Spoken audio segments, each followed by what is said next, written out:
My name is Matt Curcio. I was born with a physical disability called muscular dystrophy. And muscular dystrophy is an envelope term for a bunch of different diseases. And mine specifically is called nonspecific congenital muscular myopathy. Muscular myopathy means there's something wrong with my muscles. Congenital, I was born with it. Nonspecific means exactly that. Doctors don't know. So the first thing that I do when I wake up is prepare myself for the day. It takes only a couple seconds, but I have to actually muster up the energy to get out of the bed. It's not as easy. I always wonder for someone without a disability what it feels like just to be able to pop up out of bed and jump up and go throughout the day. But it takes a lot of energy for me to position my body in the right way to sit up, stand up, and then walk to the shower in the bathroom. This is easily the scariest part of my day. When you're disabled and mobile at the same time, you fall often, but you learn over the years how to manipulate those falls so they're not so bad. In the shower, you can't control them. If you're going to get hurt, that's where it's going to happen.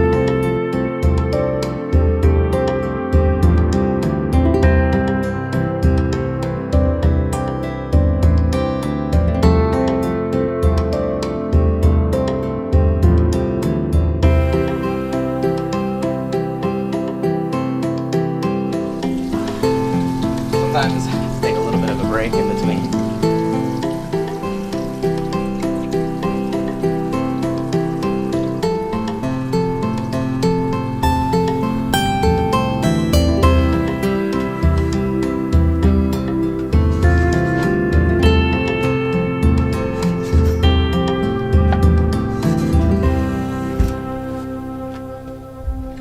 I normally know what I want for breakfast, but by this time in the morning, it's what I have the most energy for.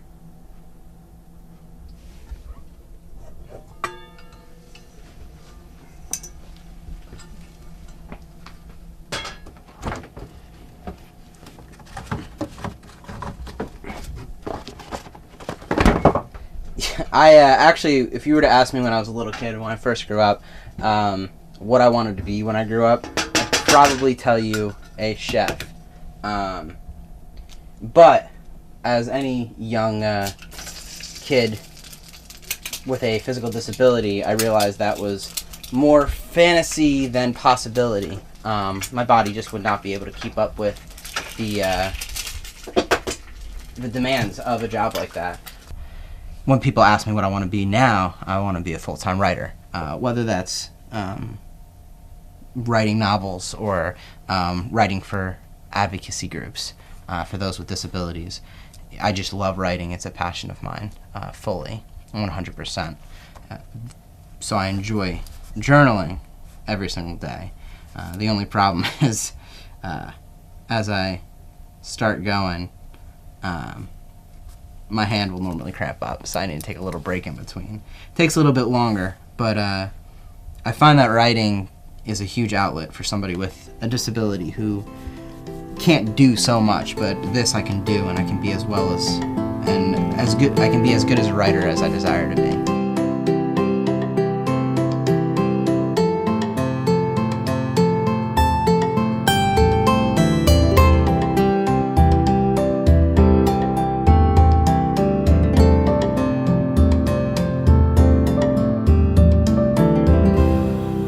See, being born with a physical disability kind of brings the onlookers into your vicinity, which means basically everywhere you go you get stares. My favorite, I think I prefer the way kids stare, because they'll just stare at you and they'll walk past you still holding mommy or daddy's hand, and they'll turn their entire head back and make eye contact with you as they pass you, because you're not normal to them. You're something different. A lot of people ask me if I would change it, if I would change being disabled, if maybe one morning I'd wake up and be healed or be different, if I would be happier or more joyful. In moments, I feel that. In moments, I want to give this up, change it, be able to go outside and go for a run, kick around the soccer ball, go to a movie without worrying about possibly tripping and falling. But at the end of the day, there's so much in my life that has been blessed by my disability, the way I see the world, my writing, my relationships, that it's not a perspective that I'm willing to give up. I'd rather show people how to live with it and how to succeed and find independence through it. Figuring out what exactly independence looks like growing up with a physical disability is something that you think about and talk about from day one, that you realize that you are disabled and that there is something different about what you physically can or can't do. Dependency is written throughout your life. It's what you do. You ask for help.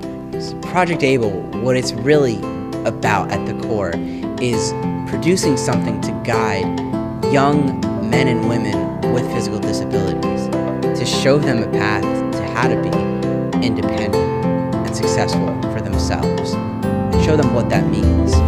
And to do that, we're going to be interviewing men and women with disabilities who have gone down that road already and who know firsthand what it takes. By asking these very tough questions, we aim to prevent an entire generation from going through the trials and tribulations that another has already gone through. Project ABLE needs to happen. Children, young adults, adults with or without disabilities need to see this film. And the only way to make Project ABLE reality is through your partnership with us. So we ask you to come alongside us and bring this documentary to life in the hopes of changing and saving thousands of lives. Well, where do we go from here? You just watched the video, which means you're probably on our Kickstarter site. If not, click the link below. Check out the rewards we have and a little more information about Project ABLE. Decide for yourself if you want to become one of our backers. I promise it'll be worth all of your time. Good. Something? All right, that's good? Yeah. All right, good. All right, can you help me out, please? Thanks, man.